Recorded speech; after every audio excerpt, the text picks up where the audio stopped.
ఈ అపార్ట్మెంట్ మీద కేసీఆర్ గారికి చాలా దగ్గరి అనుబంధం కూడా ఉంది. అనేక సార్లు ఇక్కడికి వచ్చారు ఆయన.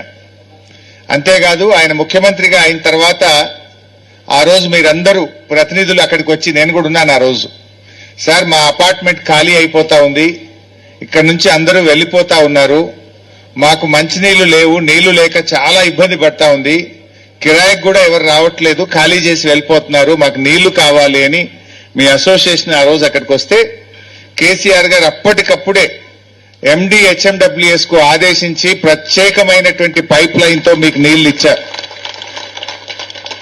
మీకు గుర్తుందో లేదో, మా నాయన్ నరసింహారెడ్డి గారు అప్పటి హోంశాఖ మంత్రి వచ్చి ఆయనే బటన్ ఆన్ చేసి మీకు నీళ్లు ఇచ్చారు. అంటే కేసీఆర్ గారేమో ఈ అపార్ట్మెంట్ ను నిలబెట్టే ప్రయత్నం చేస్తే రేవంత్ రెడ్డి గారు కూల్చేసే ప్రయత్నం చేస్తున్నారు. ఆయన నిలబెట్టారు కేసీఆర్ గారు, ఈయన కూల్చేస్తా అంటున్నాడు.